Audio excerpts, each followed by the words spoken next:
My name is Dr. Boyce Watkins, and today we're going to talk about the stock market. And the stock market is bleeding and burning. It's getting kind of ugly, but I'm going to give you some insights and hopes. And also, if you stick around to the end of the podcast, I will give you guys my stock pick of the week, stock that I believe is going to do very well long term. So get comfortable, buckle up your seatbelt. We're going to get started on the Black Financial Channel right now.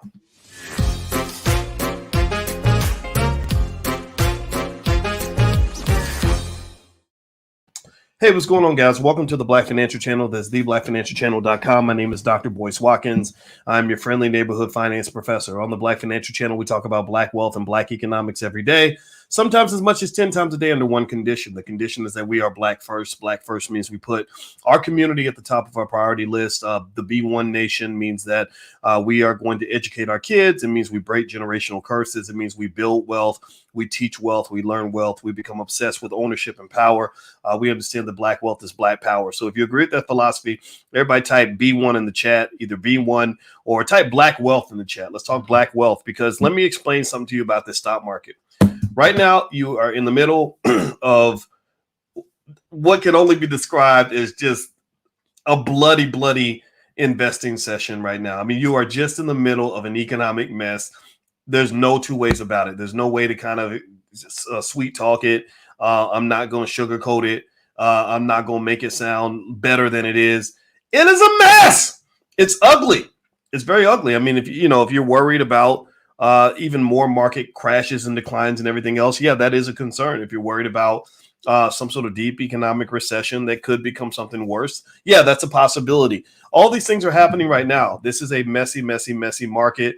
In fact, give me a yes in the chat if you have been feeling some economic blood as of late. Give me a yes in the chat. And also, y'all on TikTok, let me know.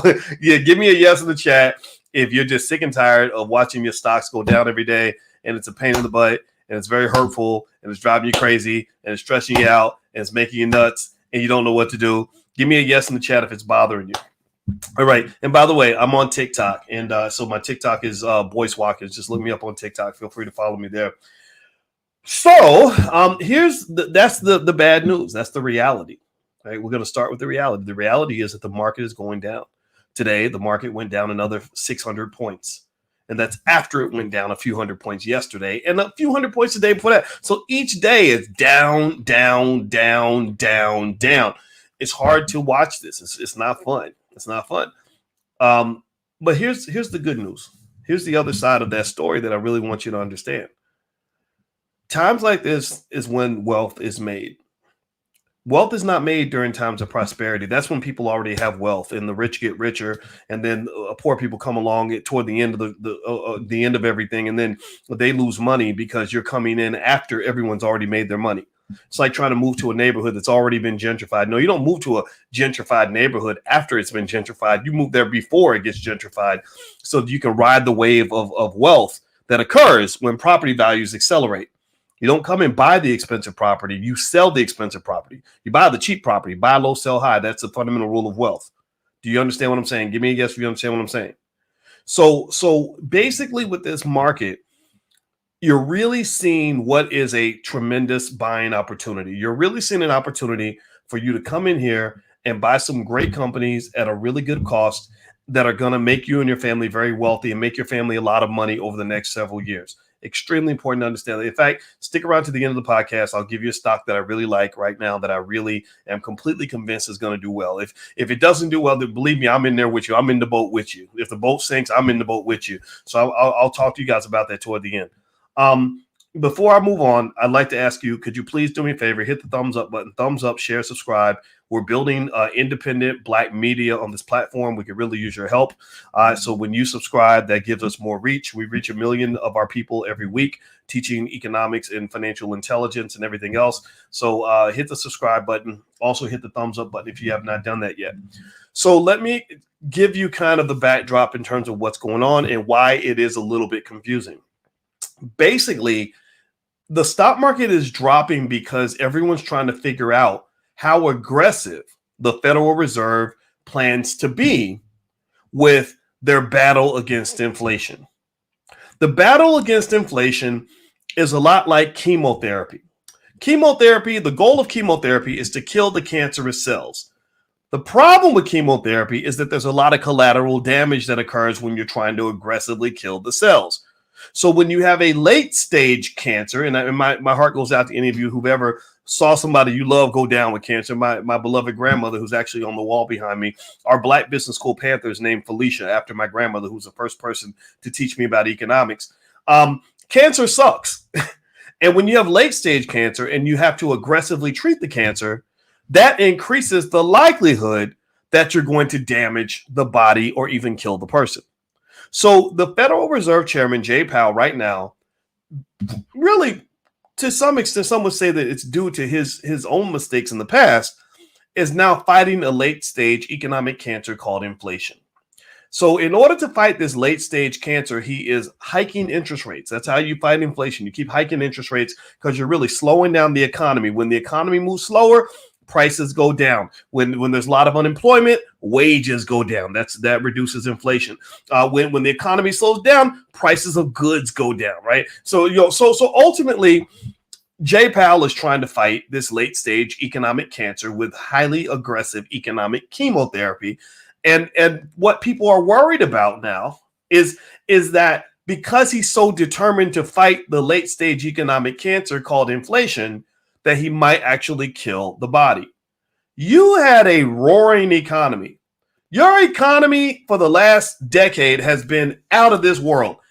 Even right now, the United States stands alone relative to China and Europe and Russia and South America.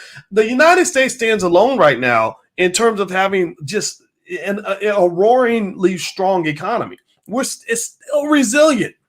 And one of the problems, the reason I think this inflation thing happened was because even when the economy was strong and we didn't need the Fed to lower interest rates, they kept doing it anyway.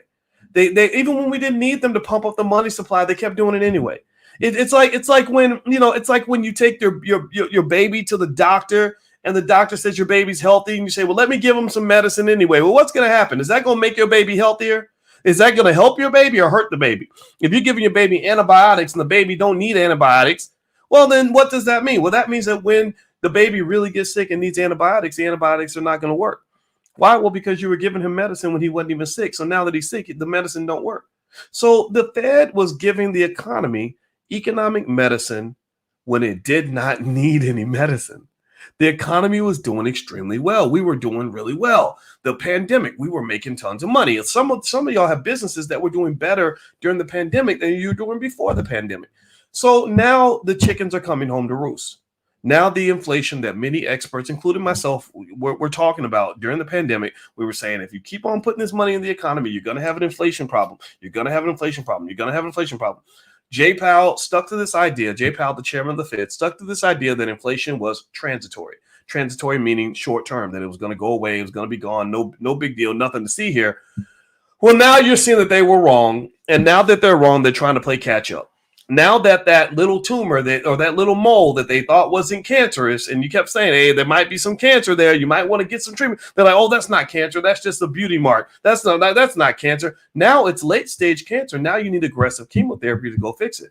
So the reason that your stocks are bleeding, the reason some of y'all felt like you lost money, that's what they call the wealth effect. That's a psychological effect that occurs when you watch the value of your 401k go down, you feel poorer. When you see the value of your stock portfolio go down, you feel poorer, right? Even though it's an unrealized loss, you feel poorer.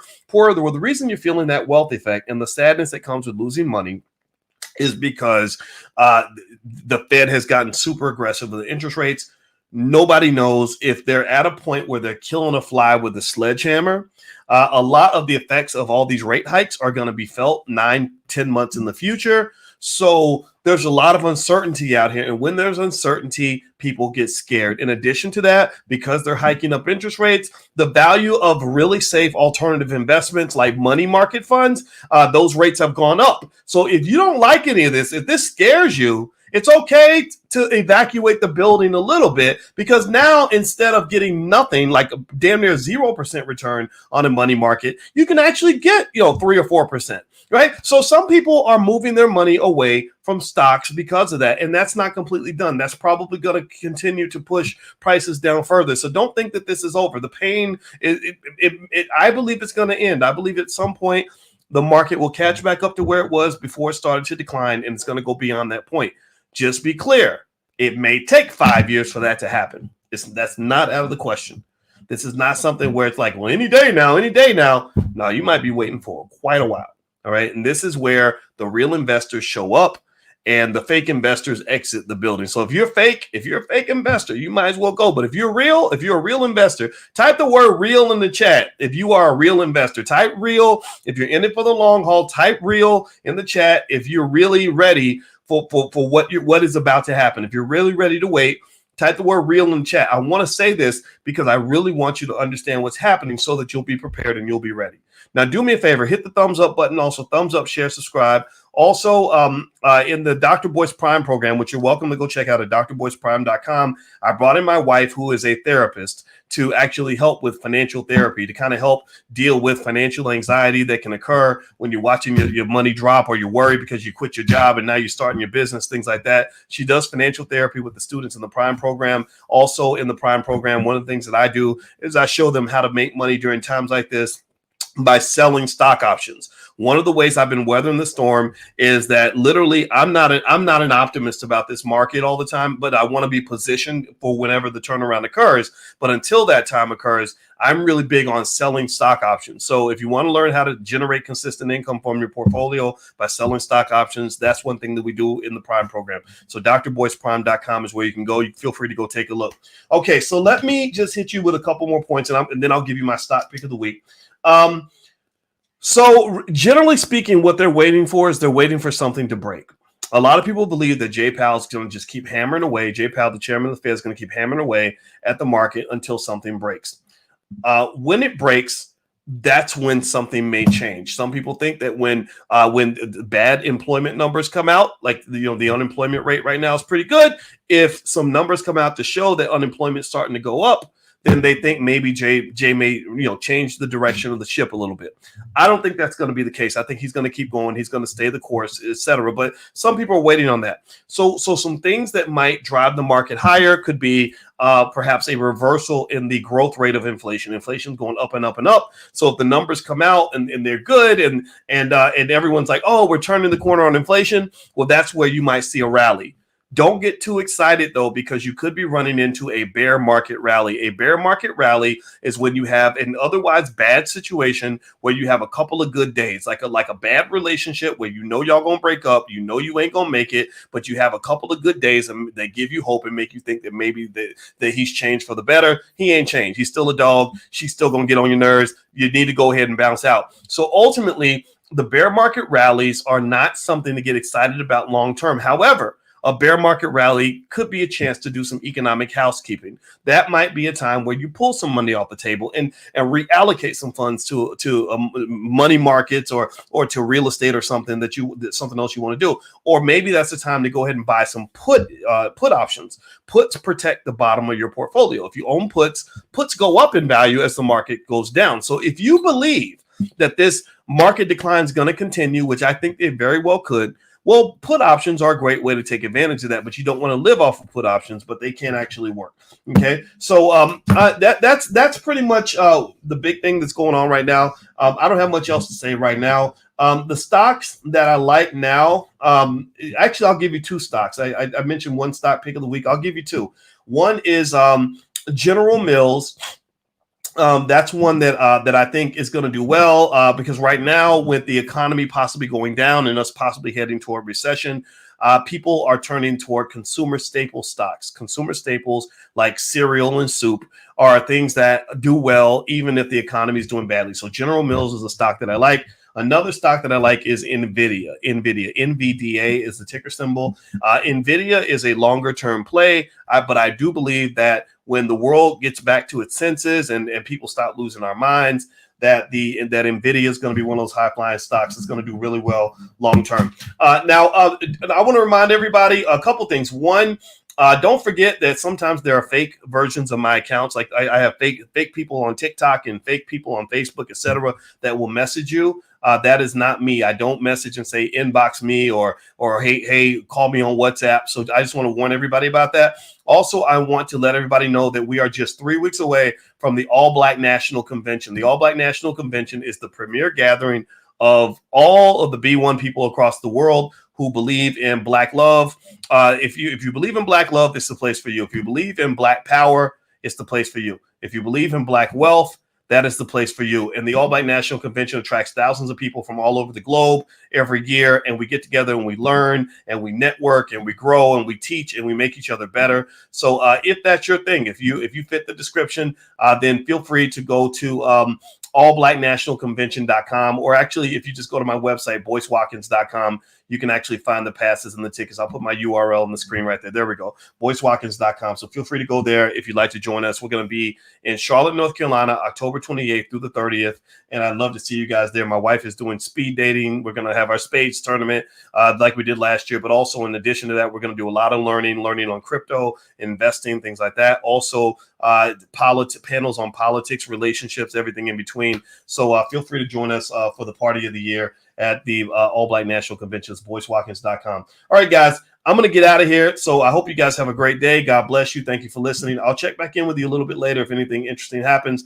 And also this morning, my wife and I did a Pillow Talk podcast. My wife, she's a therapist, and we have a podcast called Pillow Talk with Dr. Boyce and Dr. Alicia Watkins. And this morning we talked about this poor brother with the Boston Celtics, who actually just got suspended for sleeping with a coworker, and that led to a conversation about the economic implications of sleeping with people that you work with. And I don't know what y'all's opinions are on this, but I'm just to tell you the truth. I'm not one who believes that he should have been fired or suspended. He's a great coach. And maybe he exercised poor judgment. Maybe he's a dirty dog. But at the same time, I think that it's kind of unrealistic to think that everybody's going to want to tell HR who they're sleeping with, right? So we had a good, healthy debate about that today. You can go to boyceandaliciatv.com if you'd like to hear our point of view on some of that. All right, guys, so I'm out of here. Please have a wonderful day. God bless you. Thank you for listening, and I'll talk to you soon. Take care now. Peace.